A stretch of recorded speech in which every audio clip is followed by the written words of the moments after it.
Hello everyone, welcome to our channel and today we are going to continue the series of Insight IS Daily Current Affair of 19th of October 2020। ठीक है, 19 अक्टूबर 2020 का current affair देखेंगे आज।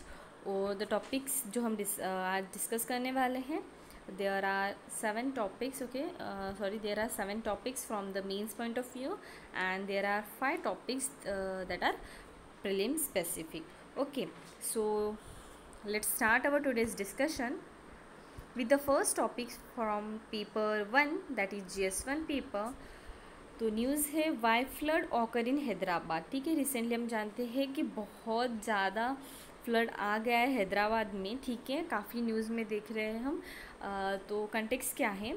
Hyderabad has recently listed as a rainiest place in the country by Skymet and independent weather forecasting agency on Sunday after it recorded 72.5 mm of a rainfall. ठीक है, तो जो स्काईमेट एक फोरकास्टिंग एजेंसी है, ठीक है, वेदर फोरकास्टिंग एजेंसी है, उन्होंने डिक्लेयर किया है कि जो हैदराबाद है रिसेंटली उसको जो रेनफॉल आया है 72.5 mm। ठीक है, ये जो रेनफॉल रिकॉर्ड हुआ है, ठीक है, तो ये जो इसके वजह से क्या हुआ, हैदराबाद को उन्होंने ऐसे लिस्ट किया है as a rainiest place in the country. ठीक है, और ये जो रेनफॉल इस बार उन्होंने उनके मतलब यहाँ पे हुआ है हैदराबाद में, तो वो ऐसा बोला जा रहा है कि ये लास्ट 30 ईयर में अभी तक ऐसा कुछ हुआ नहीं था। ठीक है, witnesses the third highest weightage day in the October in the last 10 year. Okay, और इसके साथ उन्होंने बताया है कि ये जो डाटा दिया है कि 10 ईयर वाला,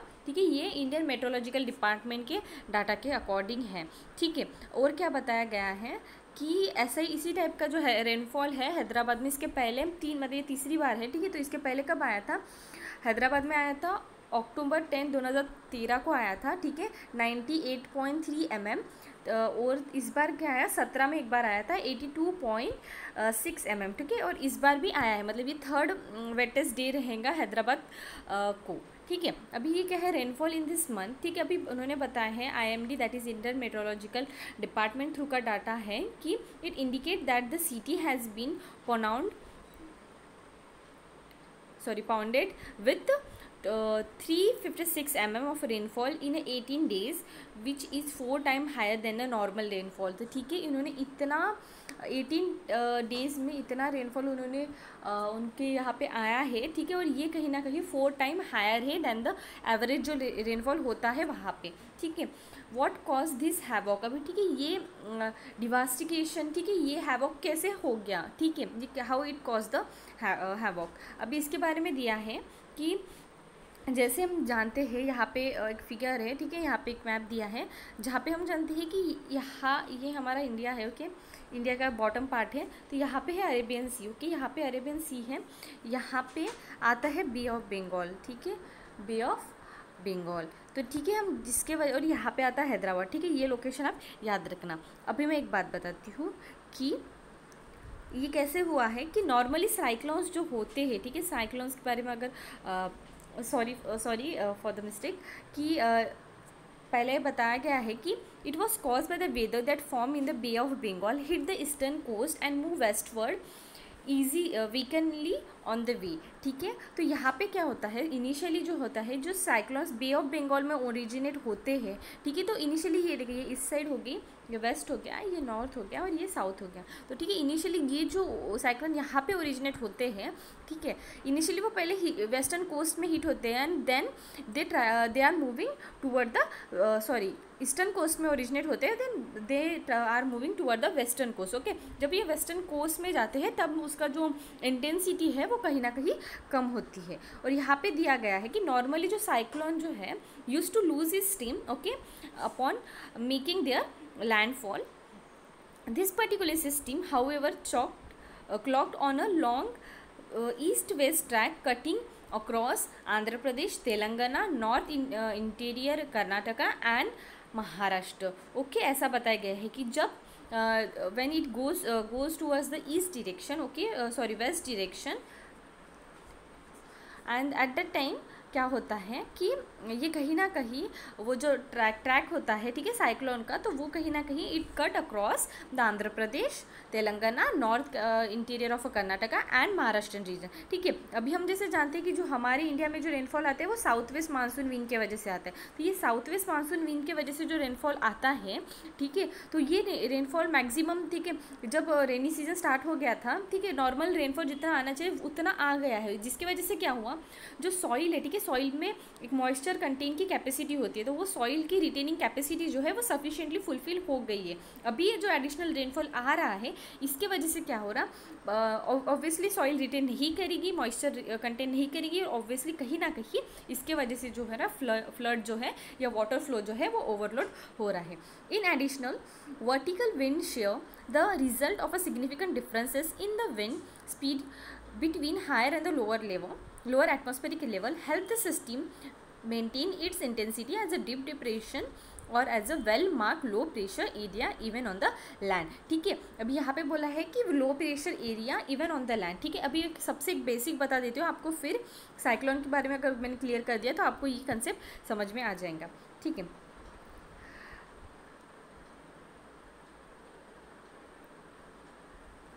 ठीक है, तो यहाँ पे दिया है, सबसे पहले मैं बताती हूँ कि साइक्लोन क्या होता है। तो साइक्लोन क्या है, cyclone are the rapid inward air circulation around a low pressure, ठीक है। तो लो प्रेशर एरिया इनिशियली होता है और बाद में क्या होता है, व्हेन इट, तो बाद में ऑब्वियसली जो प्रेशर होता है वो high pressure to low pressure जाता है, ठीक है। तो इनिशियली जब लो प्रेशर होता है तो ये जो होता है हाई प्रेशर का जो आता है सब कुछ हाई प्रेशर, ठीक है, try to move towards the low pressure and thus it give rise to the formation of a cyclone, ठीक है। जब ये एयर सर्कुलेशन होता है, ठीक है, तो ये क्या होता है उस टाइम पे दो टाइप में होता है, ठीक है, एंटी साइक्लोन्स भी होते हैं, साइक्लोन्स भी होते हैं। और एक बात ध्यान में रखना कि जब एयर सर्कुलेट होता है तो नॉर्थर्न हेमिस्फीयर में मोस्टली एंटी क्लॉकवाइज डायरेक्शन में होता है और साउथर्न हेमिस्फीयर में क्लॉकवाइज डायरेक्शन में होता है। और मोस्टली जो भी साइक्लोन्स होते हैं they are associated with the violent storms और बैड कंडीशन से मोस्ट ऑफ द जो साइक्लोन्स होते हैं वो एसोसिएट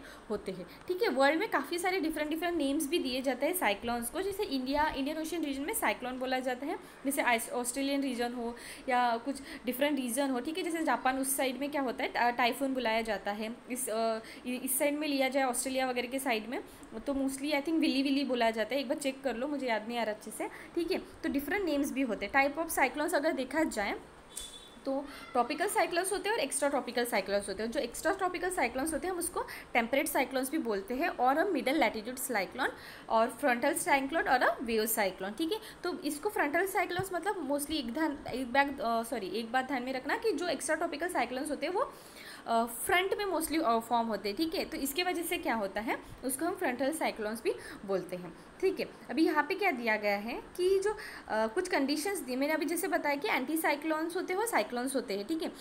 और जो एंटी साइक्लोन्स होते हैं तो वो वहाँ पे जो सेंटर होता है वो हाई प्रेशर एरिया होता है, और साइक्लोन का अगर केस देखें तो वो लो प्रेशर एरिया होता है, ठीक है। Obviously high pressure to low pressure होता है, ठीक है। तो यहाँ पे कैसा इस टाइप से आएगा, एंड यहाँ पे जो एंटी साइक्लोन के केस में इस टाइप से हो जाएगा, ठीक है। इसकी डायरेक्शन भी चेंज होगी, जैसे नॉर्थर्न हेमिस्फीयर में साइक्लोन के केस में क्या होगा वो क्लॉकवाइज नहीं वो एंटी क्लॉकवाइज जाएगा। और इसी तरीके से ये जो कंडीशन है यहाँ पे मैंने अभी जो बताई थी कि ये वाली anti cyclone northern hemisphere and cyclone southern hemisphere, ये किसके केस में होगा, साइक्लोन के केस में। और जब एंटी साइक्लोन होता है एंटी क्लॉकवाइज, ठीक है, और जो एंटी साइक्लोन के केस में क्या होता है जस्ट ये कंडीशन वाइस वर्सा हो जाते हैं। In this way we get to learn about the cyclones and the anti cyclones along with this extra tropical cyclones and tropical cyclones, okay. और कुछ कंडीशंस भी होती है, ठीक है, ट्रॉपिकल साइक्लोन्स के केस में, ठीक है। जैसे टेम्परेचर जो लगता है, ठीक है, 27 तक रखता है, 27 डिग्री सेल्सियस। उसके साथ साथ कोरियोलिस फोर्स का भी मेजर प्रेजेंस होना चाहिए well the formation of a cyclone. उसके साथ ही कि small variation in the vertical speed, wind की स्पीड जो होती है वर्टिकल में वो किसकी स्मॉल वेरिएशन होता है। उसके साथ साथ pre existing weakened low pressure area और a low level cyclonic circulation, upper divergence above the sea level system, ठीक है। ये कुछ फॉर्म मतलब क्या बोल सकते हैं कंडीशंस है जो फेवरेबल है for rising the tropical cyclones, ठीक है। In this way we get to learn about this news. ठीक है, ये हमने अभी इस फिगर को तो अभी बता दिया, यहाँ पे हैदराबाद है, ठीक है।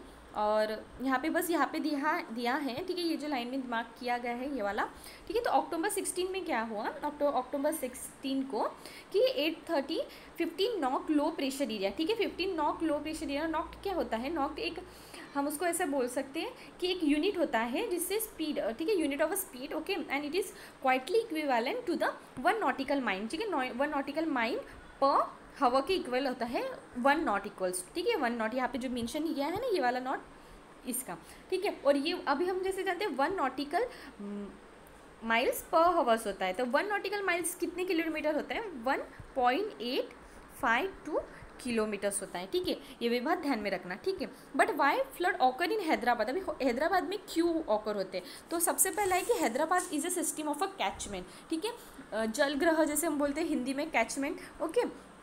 तो जहाँ पे हैदराबाद की जो सिस्टम है इट्स ऑफ अ कैचमेंट, ठीक है। जैसे देखा जाए तो the western edge is of a Godavari river basin, ठीक है, गोदावरी रिवर बेसिन, ठीक है, ये हैदराबाद है, उसका वेस्टर्न साइड गोदावरी से लिए मतलब गोदावरी बेसिन है, और ईस्टर्न साइड दिया जाए तो कृष्णा बेसिन है। उसके साथ साथ क्या है कि ये जो हैदराबाद का रीजन है वो डेक्कन रीजन में भी कुछ आता है, जिसके और जैसे हम जानते हैं कि डेक्कन रीजन में mostly which have a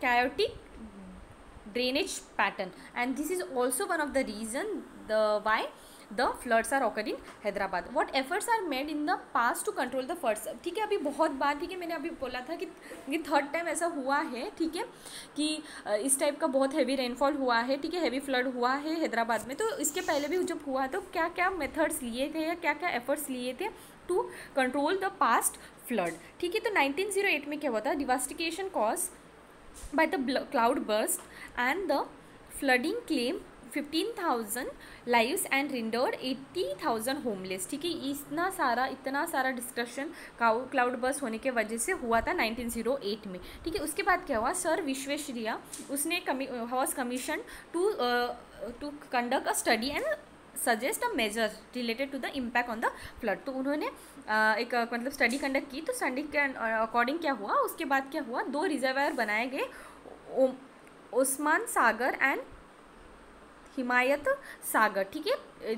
this came up after the study and the measure suggested by Shri Visvesvaraya, and बाद में उसके साथ क्या हुआ, modern system of a drainage भी वहाँ पे बिल्ड की गई, ठीक है। Why what has not been address, अब तक क्या एड्रेस नहीं किया, सबसे पहले क्या एड्रेस नहीं किया गया, the city has been built in the top of a agrarian imprint, ठीक है, एग्रियन रीजन में जो है वो सिटी बिल्ड की है, ठीक है। वो कहीं ना कहीं हम बोल सकते हैं वहाँ पे बिल्ड करने की वजह से क्या हुआ, it has something a sensitive catchment area, ठीक है, due to this which is in legally occupied, and this is main reason, okay. The another reason is that roads has been built which are the rigid boundaries around the fluid water bodies without any buffer area, ठीक है। जब हम road बनाते हैं, अगर कोई water body वहाँ से फ्लो होती हो तो उस टाइम पे हमें क्या बफर एरिया बनाना पड़ता है, पर मोस्ट ऑफ द जो रोड है वहाँ पे तो वहाँ पे बफर एरिया का प्रोवाइड नहीं किया गया है, जिसके वजह से एक रीज़न बोल सकते हैं कि ये जो प्रॉब्लम है वो एड्रेस नहीं हुई है, और कहीं ना कहीं ये कॉन्ट्रीब्यूट करना है जो अभी रिसेंट फ्लडिंग आई है उसके वजह से उसको, ठीक है। तो अनचेक रियल इस्टेट ग्रोथ, ठीक है, रियल इस्टेट का ग्रोथ हो रहा है तो उसको भी प्रॉपरली मैनेज नहीं किया गया, उसको भी अनचेक ही रखा गया है, ठीक है। This are the problems which are not being address.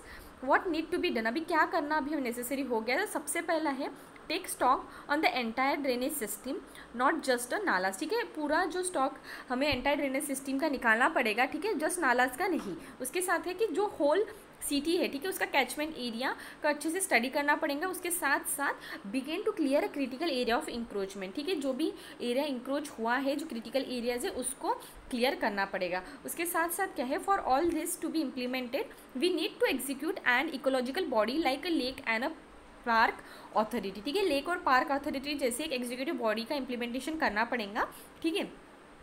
and they can draw upon the coordinate the relevant part of a function of a Hyderabad Metropolitan Development Authority, Greater Hyderabad Municipal Corporation and the department like revenue, irrigation, road and building, ठीक है। ये जो अगर authority का setup हो गया तो वो प्रॉपर कोऑर्डिनेशन थ्रू इनके साथ वर्क करेंगे, डिफरेंट जो बॉडीज़ है, ठीक है, ये सारी जो बॉडीज़ है उनके साथ कॉपरेशन के साथ या कोऑर्डिनेशन के साथ जो है प्रॉपर इम्प्लीमेंटेशन करेंगे, ठीक है। उसके साथ हमें क्या करना पड़ेगा, और एक बेसिक नीड है कि हमको रिस्क मैपिंग, ठीक है, जो भी एरिया ज़्यादा रिस्क में है, ठीक है, जो भी एरिया ज़्यादा वनरेबल है, तो उनको प्रॉपरली मैपिंग करनी पड़ेगी with the use of a GIS technology, ठीक है। उसके बाद क्या है, town planning department of a GHMC, that is Greater Hyderabad Municipal Corporation, should regularly monitor the prohibited area of certain encroachment, ठीक है। तो प्रॉपर एक प्लानिंग होनी चाहिए, ठीक है। उसके साथ साथ जो भी एरिया इंक्रोच किए गए हैं, ठीक है, जो ज़्यादा क्रिटिकल या सेंसिटिव है, उसका भी प्रॉपर जो है मॉनिटरिंग करना चाहिए और प्रोहिबिट करना चाहिए कि लोगों को वहाँ पे ज़्यादा ना जाए या ना वहाँ पे ज़्यादा जाके वो इंक्रोच ना करे, ठीक है। उसके साथ क्या है, conserve and protect areas for ground water recharge, ठीक है। ग्राउंड वाटर रिचार्ज के लिए हमको कंजर्व करना पड़ेगा, उसके साथ साथ प्रोटेक्ट करना पड़ेगा वेरियस एरियाज, ठीक है। ये सारे जो मेजर्स हैं हम उसको ले सकते हैं, ठीक है। अभी नेक्स्ट न्यूज़ क्या है, state water grid to overcome flood crisis. तो रिसेंटली जो मिनिस्टर है नितिन गडकरी, ठीक है, महाराष्ट्र मिनिस्टर है, तो उन्होंने क्या जो यूनियन मिनिस्टर हैं, ठीक है, उन्होंने सजेस्ट किया है कि जो महाराष्ट्र स्टेट है, ठीक है, वहाँ पे वो स्टेट वाटर ग्रिड का जो प्रोग्राम है वो इम्प्लीमेंट करे, ठीक है। कि क्यों, for overcoming the flood crisis in the state, ठीक है। जो भी फ्लड क्राइसिस आ रहा है महाराष्ट्र में उसको ओवरकम करने के लिए, how it will be form, ठीक है। ये कैसे फॉर्म होगा, जो स्टेट वाटर ग्रिड है, ठीक है, वो फॉर्म होगा on the same line of a national power grid and a highway water grid, ठीक है। अभी मैं पहले बता दी थी कि वाटर ग्रिड क्या था। वाटर ग्रिड मतलब ऐसे, मतलब हम बोल सकते हैं ऐसी region, okay, the region with a wide long term water supply scheme, okay, that provide a sustainable water infrastructure network. एक sustainable water infrastructure network provide किया जाएगा विद द वाटर ग्रिड, ठीक है। उसके साथ क्या है, हम जो फॉर्म करेंगे in the same line of a national power grid and highway grid. उसके साथ साथ the idea is to divert जो फ्लड वाटर एरिया है, ठीक है, जो ज़्यादा फ्लड है, ठीक है, from one basin to the another basin, ठीक है। ये एक बेसिन हो तो उसको डाइवर्ट करेंगे दूसरे बेसिन में जहाँ पे ड्रॉट प्रोन हो, ठीक है। यहाँ पे ज़्यादा पानी है तो हम जहाँ पे पानी कम है वहाँ पे हम सप्लाई कर सकते हैं, ठीक है। नेक्स्ट है जो इस एरिया में शॉर्टेज है वाटर का, ठीक है, जहाँ पे कम पानी आता है तो वहाँ पे ये जो ग्रिड है वो कहीं ना कहीं रिलीफ देंगी। बेनिफिट क्या होगा स्टेट वाटर ग्रिड का, तो सबसे पहला है कि जो गवर्नमेंट है, ठीक है, गवर्नमेंट को कहीं ना कहीं बहुत ज़्यादा हेल्प होगा to ensure the availability of a water in the drought prone area and save the resources to manage a flood crisis. उसके साथ साथ ये कहीं ना कहीं जो एरियाज़ है, ठीक है, अंडर इरिगेशन, ठीक है, इरिगेशन में या जो प्रोडक्शन है फार्मर्स का वो इंक्रीज़ करने में हेल्प होगा, ठीक है। इरिगेशन पर्पज़ के लिए यूज़ होगा तो ऑब्वियसली जो नंबर्स ऑफ फार्मर्स सुसाइड है महाराष्ट्र में, जैसे हम देखते हैं कि काफ़ी ज़्यादा फार्मर्स की सुसाइड के केसेस हमें पढ़ने मिलते हैं, तो वो कहीं ना कहीं डिक्रीज़ होंगे। उसके बाद क्या है, इसका और एक बेनिफिट ऐसा है कि कहीं ना कहीं ऑब्वियसली इरिगेशन इंक्रीज़ होगा तो वो एग्रीकल्चर प्रोडक्शन को भी इंक्रीज़ करेगा और वो contribute करेगा towards the strengthening of a rural and a national economy.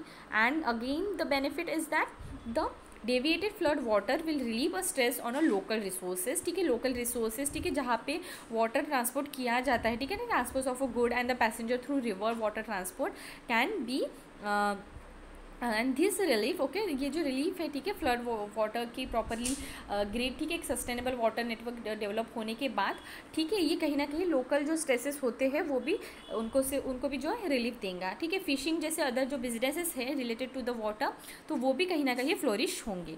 And the need for such measures obviously need क्यों थी, ठीक है, जैसे हम जानते हैं flood created are the trigger problem in the different part of the state and therefore there is a urgent need to chalk out a plan on manage its natural disaster and became grave because of other man made factor, ठीक है। तो ये हम जैसे common है reason, ठीक है, हमें बहुत बार पढ़ा भी है कि जो भी प्रॉब्लम्स आ रहे थे, ठीक है, ट्रिगर हो रहे थे स्टेट में, ठीक है, फ्लड के वजह से, उस प्रॉब्लम्स को ओवरकम करने के लिए ये जो प्रोग्राम है वाटर ग्रिड का वो इम्प्लीमेंट करना नेसेसरी था। अभी क्या है, नेक्स्ट न्यूज़ दी है GS2 पेपर के यहाँ से, ठीक है, issue related to health, affordability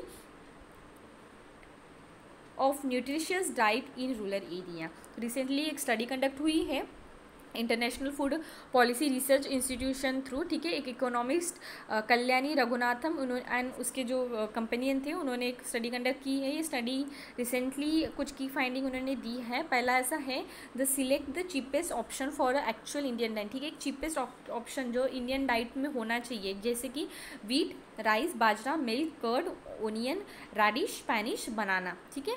the study calculate that a daily meal could cost ₹45 और 51 फॉर द एडल्ट मैन, ठीक है। तो उन्होंने ऐसे सर्वे के अकॉर्डिंग उन्होंने बताया है कि ये जो इंडियन डाइट में, ठीक है, उनका जो डेली मील है वो नियरली ₹45 कॉस्ट करता है, और अडल्ट का केस देखा जाए तो 51 तक कॉस्ट करता है। उसके साथ उन्होंने ऐसा भी पाया गया है,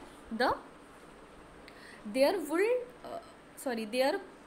3 out of 4 rural India cannot afford a nutritious diet, ठीक है। तो 3 आउट ऑफ 4 जो रूरल इंडियंस हैं वो अफोर्डेबल डाइट जो है, न्यूट्रिशियस डाइट नहीं अफोर्ड कर पा रहे, ठीक है। और even if they spend their entire income on food, almost 2 out of 3 of them will not have the money to pay for the cheapest possible diet that meet requirement, ठीक है। तो रिक्वायरमेंट के अकॉर्डिंग जैसे हमने बोला एक अगर cheapest price देखा जाए तो ₹45, तो ये भी फुलफिल करने के लिए जो अगर सर्वे किया जाए, ठीक है, उन्होंने अगर किसी भी रूरल इंडियन पीपल ने, ठीक है, एंटायर उसकी इनकम भी खर्च कर दी, तो भी 2 आउट ऑफ 3 जो है उनको प्रॉपर न्यूट्रिशन डाइट नहीं मिलेगी।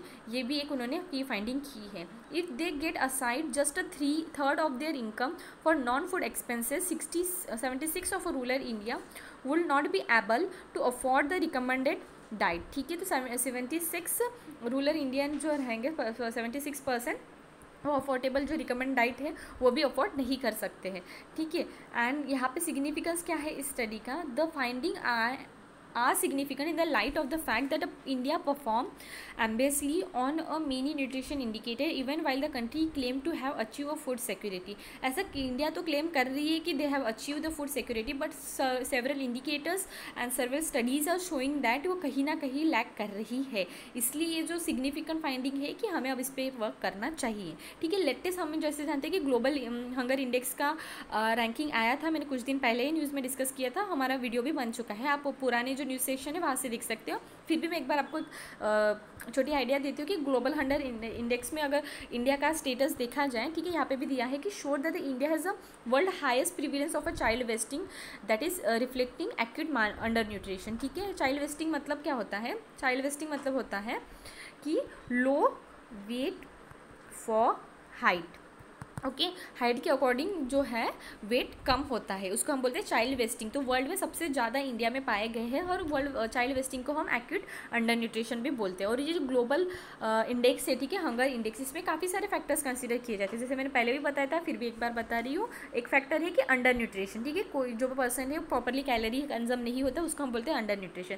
Then it is child wasting, ठीक है, चाइल्ड वेस्टिंग, ठीक है, wasting that is low weight for the height. Next factor कौन सा है? Child stunting. स्टंटिंग का केस देखा जाए तो लो हाइट होती है फॉर द पर्टिकुलर एज, और स्टंटिंग को हम क्रोनिक अंडर न्यूट्रिशन भी बोलते हैं। और नेक्स्ट फैक्टर है मोर्टेलिटी, ठीक है, मोर्टेलिटी रेट, और ये सारे जो है अंडर एज ऑफ 5, ठीक है, 5 साल तक के बच्चों के लिए, ठीक है। इसका अगर देखा जाए तो ये ग्लोबल जो हंगर इंडेक्स है ये किससे 100 तक उनकी रैंकिंग की जाती है, और जितना कम नंबर रहा आपका तो उतना अच्छा होता है, और 100 तक रहा तो हमारी कंडीशन वर्स्ट है ऐसा माना जाता है। और क्या है, इंडिया का अगर ओवरऑल जो ग्लोबल हंगर इंडेक्स के अकॉर्डिंग अगर हमारा पूरा डाटा देखा जाए तो यहाँ पे हमें मिला है कि इंडिया में 27.3% सीरियस लेवल है ऑफ अ हंगर, ठीक है।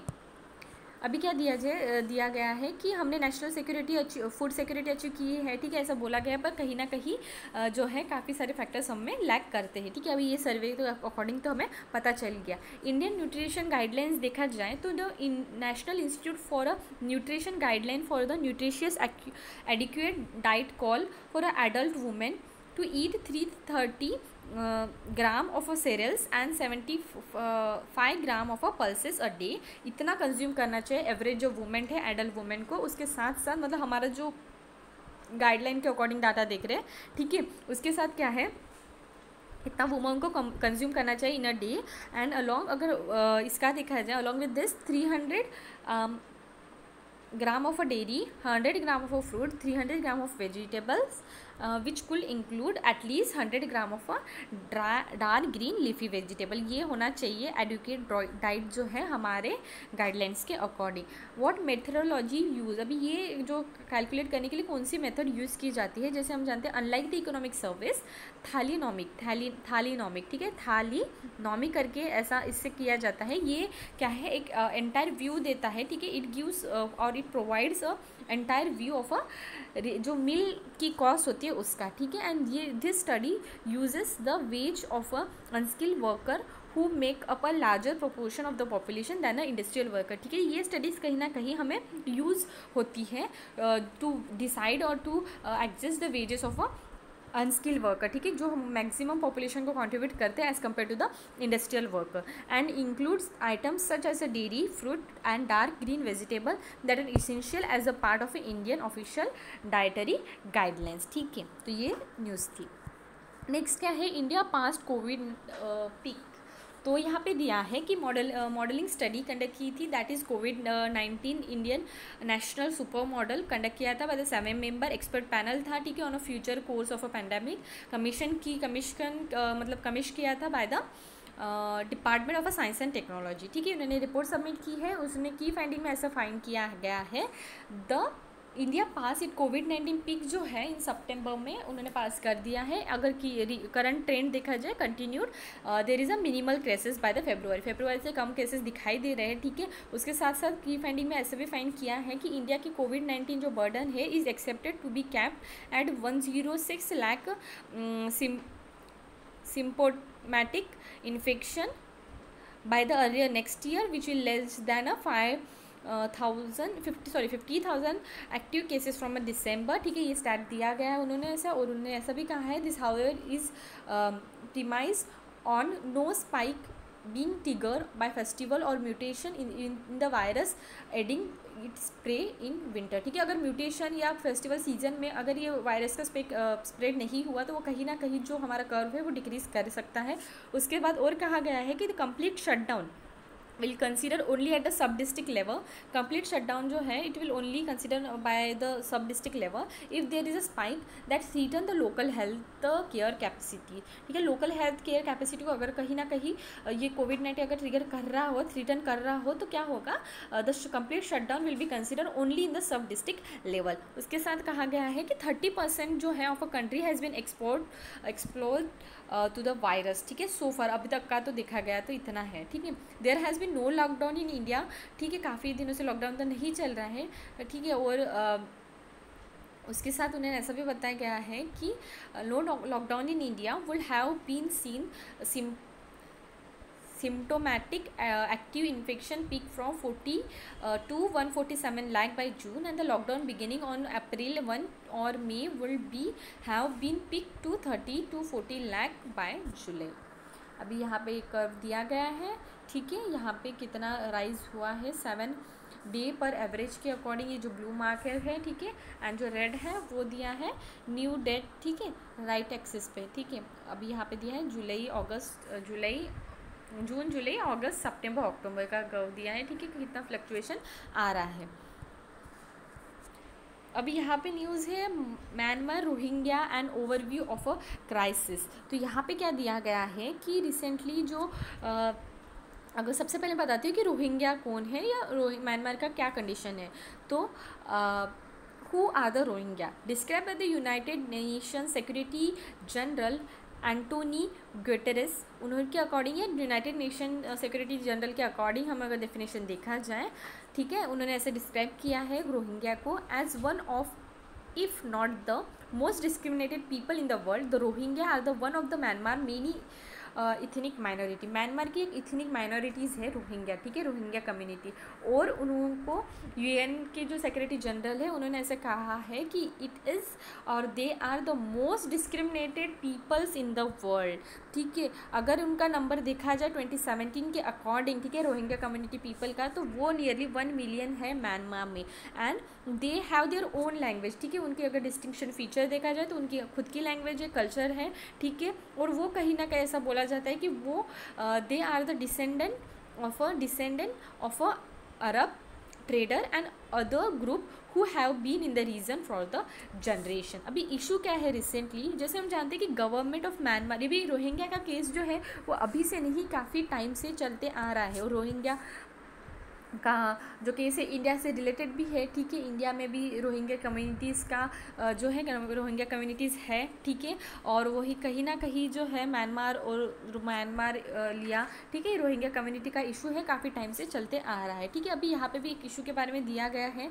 कि व्हाट इज़ द इशू। तो गवर्नमेंट जो है म्यांमार की, ठीक है, जहाँ पे प्रीडोमिनेटली हम जैसे जानते हैं कि वहाँ पे बुद्धिस्ट कंट्री बोला सकते हैं, तो उन्होंने डिनाई किया है कि रोहिंग्या फॉर देयर सिटीजनशिप, और उन्होंने इवन, ठीक है, उन्होंने तो डिक्लाइन किया कि वो रोहिंग्या उनके सिटीज़न है। उसके साथ साथ उन्होंने उनका जो सेंसस काउंट होता है, उन्होंने 2014 के सेंसस में उनको कम्प्लीटली एक्सक्लूड भी कर दिया गया। और उन्होंने ऐसे कहा कि ये जो रोहिंग्या पीपल हैं तो वो कहीं ना कहीं इनलीगल माइग्रेंट है फ्रॉम द बांग्लादेश रीजन, ठीक है। When the last crisis happen, अभी लास्ट क्राइसिस कब हुआ था, 2017 में। अगर इन अगस्त 2017 deadly crash down by the Myanmar army on Rohingya Muslim send 100 of 1,000 fleeing across the border into Bangladesh, ठीक है। तो म्यांमार आर्मी ने क्या किया था, दे crack down on the Rohingya Muslim and they send the 1,000 of a मुस्लिम, ठीक है, and send them on the border of a Bangladesh, ठीक है। अभी ये काफ़ी सारे जो फैक्टर्स हैं, ठीक है, अभी देख सकते हैं कि they risk everything to accept by the sea और on the foot a military offensive which has United Nation later describe as a text book example of a ethnic clearance, ठीक है। तो ये ऐसे इन्होंने बताया कि मैंने 2017 में उन्होंने ऐसा किया, जो म्यांमार आर्मी थी उन्होंने, तो उसकी वजह से क्या हुआ, जो ये जो हुआ, ठीक है, इसको यूनाइटेड नेशन ने उनके टेक्स्ट बुक में ऐसा भी डिफाइन किया, तो इथनिक क्लींजिंग ऐसा उन्होंने डिफाइन किया। उसके साथ साथ क्या हुआ, जो आर्मी है, ठीक है, आर्मी इन म्यांमार, फॉर्मली उसको बर्मा बोलते हैं, ठीक है, has said that it was fighting Rohingya militants and denying targeting civilians, ठीक है। वो रोहिंग्या मिलिटेंट्स से फाइट कर रहे थे और टारगेट डिनाई कर रहे थे टू द सिविलियंस। 2017 की बात जान रहे हैं, ठीक है। और उसमें क्या हुआ था, कंट्री जो लीडर है, ठीक है, मेन जो लीडर है, ठीक है, ऑंग सैंग सूकी, उनको वंस उनको ह्यूमन राइट आइकन्स भी बोला जाता है, उन्होंने रिपीटेडली ऐसा डिनाई किया है, जो भी एलिगेशंस लगले म्यांमार गवर्नमेंट थ्रू, ठीक है, म्यांमार के आर्मी पे, ठीक है, तो उन्होंने हमेशा ही डिक्लाइन किया है या डिनाई किया है the allegation on the genocide, ठीक है, एलिगेशन ऑन द जीनोसाइड। अभी जीनोसाइड क्या होता है, एक इंटरनल एक्ट होता है, ऐसे बोल सकते हैं, to destroy the people, usually जिसको हम डिफाइन कर सकते हैं on the basis of any factor, जैसे इथनिक हुआ, नेशनल, रेशियल और रिलीजियस ग्रुप, ठीक है। तो उनको कम्प्लीटली और इन अ पार्ट, ठीक है, उसको internally act of a destroying the people, उसको हम बोलते हैं जीनोसाइड, ठीक है। What has been internationally response, international response क्या हुआ है, तो जो एमएसटी इंटरनेशनल, जैसे हम जानते हैं एमएसटी इंटरनेशनल क्या है, एक नॉन गवर्नमेंटल ऑर्गेनाइजेशन है जिसका हेडक्वार्टर क्या है, यूके में हो, और मेनली एमएसटी इंटरनेशनल क्या है, उनका जो फोकस होता है ऑन द ह्यूमन राइट। तो ऐसा बताया गया है कि जो म्यांमार उनके अकॉर्डिंग क्या है, एमएसटी इंटरनेशनल के अकॉर्डिंग मिलिट्री है, they have raped and abuse the Rohingya women and the girls, ठीक है। इंटरनेशनल रिस्पॉन्स क्या दिखाई दे रहा है, तो जो म्यांमार के मिलिट्री है, they have raped and abuse the Rohingya womens and girls. और एक रिपोर्ट पब्लिश की थी यूनाइटेड नेशन इन्वेस्टिगेटर ने, ठीक है, 2018 में। उन्होंने ऐसा बताया है कि दे अक्यूज दैट म्यांमार की जो मिलिट्री है of carrying out a mass killing and a rape with a genocidal intent के इसमें जो है म्यांमार की जो मिलिट्री है, ठीक है, they are carrying out a mass killing and a rape, ऐसा उन्होंने भी बताया है। उसके साथ साथ जो है जो स्मॉल जो मुस्लिम मेजोरिटियन नेशन है ऑफ अ गैम्बिया, जैसे हुआ वेस्ट अफ्रीका, ठीक है, और डजन ऑफ जो मुस्लिम कंट्रीज़ है, उन्होंने भी ऐसा बोला है, they also call for the emergency measure to take against the Myanmar military के अगेंस्ट में, ठीक है। एंड इस तरीके से जो इंटरनेशनल रिस्पॉन्स है, ठीक है, अगेंस्ट द म्यांमार में जो केस चल रहा है, मतलब जो भी इशू चल रहा है related to the Rohingya community, ठीक है। वेयर आर दे नाउ, अभी वो कहाँ पे है, अगर देखा जाए तो 8,60,000 जो Rohingya lives in the world largest, world में इतना है उतना पॉपुलेशन डेंसली जो है पॉपुलेशन उनका रेस्क्यू जो कैंप है रेफ्यूजी जो कैंप है बांग्लादेश में वो ज़्यादातर देखा जाता है। और क्या बोला गया है कि जो म्यांमार और बांग्लादेश गवर्नमेंट है they are continuously try to negotiate on the term related to the repatriation of Rohingya issues Rohingya refugee, ठीक है। और अगर हमारा देखा जाए इंडिया में तो जो मिनिस्ट्री ऑफ होम अफेयर है उन्होंने बताया कि 40,000 तक जो रोहिंग्या है वो इंडिया में रहते हैं। और यहाँ पे जो एक दिया है रैखाइन स्टेट, ठीक है, यहाँ पे देखिए यहाँ पे म्यांमार है, जस्ट अ मिनट, हाँ यहाँ पे दिया गया है, यहाँ पे ये म्यांमार हो गया, ठीक है, यहाँ पे जो इंडियन का पार्ट हो गया ये बांग्लादेश हो गया, ठीक है। तो यहाँ पे जो है रखाइन स्टेट, तो रखाइन स्टेट में ऐसा बोला जाता है कि मोस्ट ऑफ द जो रोहिंग्या पीपल है वो जहाँ पे पॉपुलेटेड है, ठीक है, रोहिंग्या पीपल का पॉपुलेशन रखाइन स्टेट में ज़्यादा है ऐसा है, तो यहाँ पे इसलिए वो रेड मार्क में दिया है। एंड अभी क्या है, China pass law to safeguard national security sensitive tech. तो रिसेंटली क्या हुआ है, कंटेक्स्ट देखा जाए तो चाइना ने एक new law related to the restricting sensitive export to protect the national security को प्रोटेक्ट करने के लिए जो है उन्होंने रेस्ट्रिक्ट किया है कुछ सेंसिटिव एक्सपोर्ट, ठीक है। इफेक्ट होने वाला है, मतलब it is going to come in to effect on December 1 को। ओवरव्यू देखा जाए इस न्यू लॉ का, it allow the Beijing to take a reciprocal measures against the country that abuse export control and pose the threat to the national security, ठीक है। तो जो भी कंट्रीज़ जो चाइना के नेशनल सिक्योरिटी को एक थ्रेट कॉज कर रहे हैं, ठीक है, या it abuse the export, then जो बीजिंग है उनको राइट दिया है कि दे बीजिंग मतलब चाइना की जो मेन प्लेस है, ठीक है, तो उनको राइट मिला है कि they can take a reciprocal measures against those countries. उसके साथ साथ ऐसा बोला गया है कि चाइना की जो अथॉरिटी है will formulate and adjust and export control list of item to be publish in the timely matter, ठीक है। एक्सपोर्ट लिस्ट की जो कंट्रोल अभी न्यू उन्होंने लॉ के अकॉर्डिंग उसकी जो है अथॉरिटी को बोला गया है कि वो टाइमली मैनर में उसको पब्लिश करे, ठीक है। और फॉरेन इंडिविजुअल्स है या जो ग्रुप हैं can be found liable for violating export control rules. उसके साथ साथ एनालिसिस देखा जाए इम्पैक्ट क्या होगा ऐसे लेजिस्लेशन जो चाइना ला रहा है, तो सबसे पहला है not well in between China and US. जैसे हम जानते हैं कि रिसेंटली यूएस ने क्या किया है, has export impose unprecedented tariff threat to ban and section on a China's technical firm, ठीक है। काफ़ी सारे जो टेक फर्म्स है चाइना के, ठीक है, वहाँ पे भी कुछ अनप्रेसिडेंटेड टैरिफ, उसके साथ साथ कुछ थ्रेड भी है कि जो यूएस है काफ़ी सारे बैन या सेंक्शन ला रहा है चाइना के अगेंस्ट में, ठीक है। जैसे यूएस ने एक पॉपुलर अगर प्लेटफॉर्म जो है चाइना का, ठीक है, जैसे टिकटॉक हो गया या वीचैट ऐप हो गया, उसके साथ साथ जो हम जानते हैं हुआई, ठीक है, ये जो इसमें काफ़ी सारे जो फ़ोन अप्लायंसेस भी हैं, मोबाइल अप्लायंसेस या स्मार्टफोन जैसे काफ़ी सारे जो ब्रांड्स हैं इसके साथ साथ जो chip maker, semiconductor manufacture, international corp, इन सारे जो ऐप्स हैं, ठीक है, उसको भी US has move against this particular popular platform, ठीक है। And along with this therefore the latest law जो है is a move that add to the policy tool that China worldwide against the US as a tension especially in technology continues to rise, ठीक है। तो ये जो है अभी जो न्यू लॉ लाया गया है, तो चाइना इसके जो यूएस अभी इतना सैंक्शन या टैरिफ लगा रहा है तो इसके अगेंस्ट में लाया गया है, specially in the context of a technology. Previously सितंबर में क्या हुआ था, चाइना ने लॉन्च किया था long expected unreliable entity list, ठीक है, उन्होंने एक लिस्ट उन्होंने जाहिर की थी, widely be seen as a weapon to retaliate against the US and along with this which has used its own entry list to shut Huawei out of the US market. The month before, the China Commercial Ministry stepped up rules on technology restricted for export, adding civilian use of the list, ठीक है। तो ये सारा जो case दिखाई दे रहा है, तो ये चाइना और यूएस के बीच में यही चल रहा है, ठीक है। अगर ये इस पे टैरिफ लगा रहा है, अगर यूएस चाइना पे टैरिफ लगा रहा है तो चाइना काउंटर में उस पे टैरिफ लगा रहा है, ठीक है, मतलब जो भी एक्सपोर्ट गुड्स वगैरह जो फैक्टर्स होते हैं उस पर, ठीक है। अभी क्या है, यूएन ह्यूमन राइट काउंसिल के बारे में दिया है कि पाकिस्तान और नेपाल को है रिसेंटली क्या किया है, इलेक्ट किया है, री इलेक्ट किया है एज अ यूनाइटेड नेशन जो राइट काउंसिल है उसमें। China von a seat by the smaller margin से उन्होंने जीता है, और जो साउथ अरेबिया है वो डिफीट किया इन इलेक्शन, ठीक है। अगर बेसिक देखा जाए United Nation human right council के बारे में एज, तो ये क्या है, it was reconstitute from the predecessor organisation. Initial एक ऑर्गेनाइजेशन थी United Nation commission on human right, उसका ही ये है, ठीक है। एंड उसके बाद क्या है, it help to overcome the credibility deficit on the previous organization. Headquarter Geneva Switzerland में है। कंपोजिशन देखा जाए तो 47 मेंबर्स है सर्विंग रिसेंटली, ठीक है। एंड हर साल इसकी जो सीट्स है वो इलेक्शन थ्रू फिलअप की जाती है based on the allocation of the region, ठीक है, across the world to ensure the geographical representation. Each elected member जो है वो 3 साल तक जो है सर्व कर सकता है।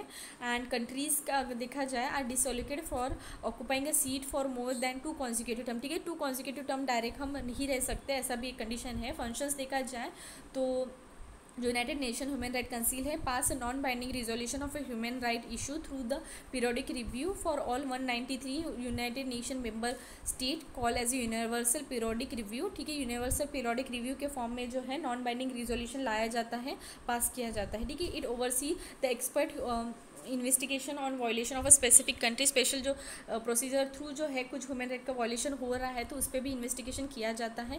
चैलेंजेस क्या है और रिफॉर्म क्या किए गए, नीड क्या है, ठीक है, वो देखा जाए तो जो human right record of a member state such as Saudi Arabia, China and Russia in the council has not been in the line with the aim and the mission of United Nation जो है human right council which has been lead to the critical question its relevance, ठीक है। तो इनके जो places है, ठीक है, वहाँ पे कुछ प्रॉपरली जो इसके गाइडलाइंस है उसका इम्प्लीमेंटेशन नहीं हो रहा है, या जो एम है या मिशन का, ठीक है, वो फुलफिल नहीं हो रहा है, और ये इसके वजह से है एक क्रिटिकल क्वेश्चन अराइज हो रहा है, ठीक है। Despite the continuous participation of several western countries, ठीक है, स्टिल, ठीक है, सेवरल वेस्टर्न कंट्रीज़ का पार्टिसिपेशन होने के बाद भी डिस्पाइट दिस कंटिन्यूस पार्टिसिपेशन जो United Nation human right council है they continue to harbour misgiving and understand on the understanding of a human right and non compliance has been a serious issue with respect to the इनके जो functioning है, ठीक है, इस body का functioning के लिए नॉन कंप्लायंस का भी एक मेजर इशू है।